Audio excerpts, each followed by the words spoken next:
2023 की अपील संख्या 5861 अपीलीय सूचना का अधिकार अधिनियम 2005 के तहत भारतीय प्रतिभूति और विनिमय बोर्ड 2023 की अपील संख्या 5861 दामोदर राठौड़ अपील करने वाला सीपीआईओ सेबी मुंबई आदेश प्रतिवादी अपीलकर्ता ने सूचना का अधिकार अधिनियम 2005 आरटीआई अधिनियम के तहत 12 नवंबर 20,123 को एक आवेदन दायर किया था। आरटीआई एमआईएस पोर्टल के माध्यम से प्रतिवादी द्वारा प्राप्त। प्रतिवादी ने 7 नवंबर 223 को एक पत्र द्वारा दायर आवेदन का जवाब दिया। अपीलकर्ता द्वारा अपीलकर्ता ने दिसंबर 13, 2023 को एक अपील पंजीकरण संख्या SEBIHAE 23-0247 दायर की। मैंने आवेदन प्रतिक्रिया और अपील पर ध्यानपूर्वक विचार किया है और पाया है कि मामला सुलझ सकता है। रिकॉर्ड पर उपलब्ध सामग्री के आधार पर निर्णय लिया गया। आवेदन में किए गए 2 अनुरोध।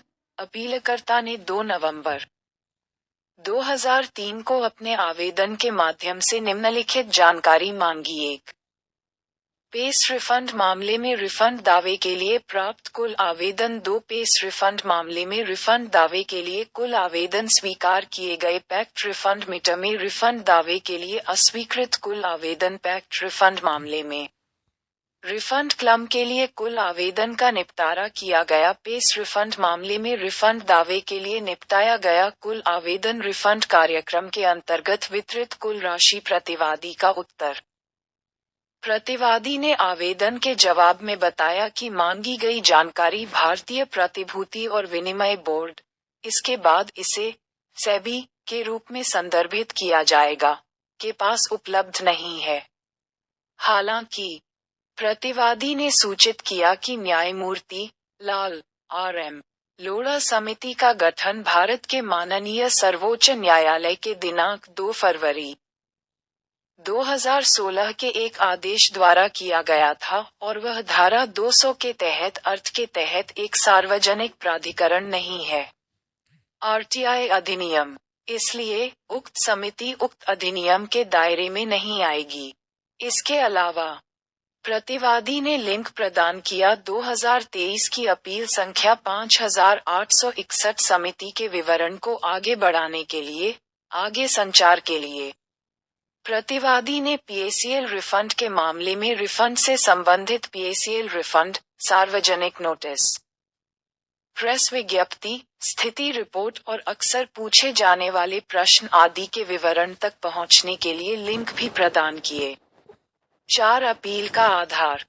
अपीलकर्ता ने इस आधार पर अपील दायर की है कि उसे मांगी गई जानकारी तक पहुंच से इनकार कर दिया गया था।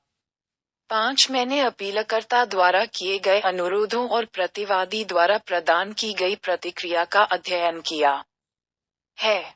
प्रतिवादी ने अपने जवाब में स्पष्ट रूप से उल्लेख किया है कि मांगी गई जानकारी उपलब्ध नहीं है। सेबी के साथ मैंने पाया कि संपत्तियों के निपटान और पुनर्भुगतान की जिम्मेदारी निवेशकों की है। न्यायमूर्ति लाल आर.एम. लोढ़ा समिति, माननीय श्री की अध्यक्षता में, को सौंपा गया। न्यायमूर्ति आर.एम. लोढ़ा, इंडीज के पूर्व मुख्य न्यायाधीश, के आदेश के अनुसार गठित किया गया है। भारत के माननीय सर्वोच्च न्यायालय की दिनांक 2 फरवरी 2016। इसके अलावा मैं नोट करता हूं कि माननीय केंद्रीय परिपति राम मलिन के मामले में सूचना आयोग, बाद में इसे सीआईसी कहा जाएगा।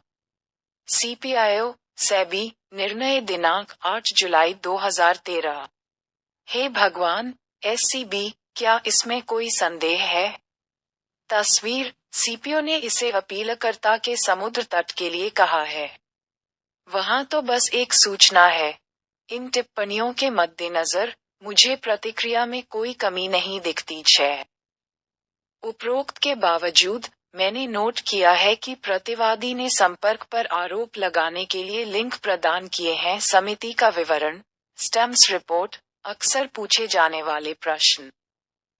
प्रेस विज्ञप्तियां और सार्वजनिक सूचनाएं PACL के मामले में रिफंड, जो पहले से ही सार्वजनिक डोमेन में उपलब्ध हैं।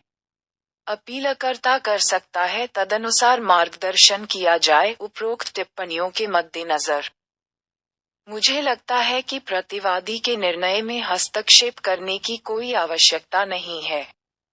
तदनुसार अपील खारिज की जाती है। स्थान: मुंबई। दिनांक: 15 दिसंबर 2023। बी राजेंद्रन। RTI अधिनियम के तहत अपीलीय प्राधिकारी भारतीय प्रतिभूति एवं विनिमय बोर्ड।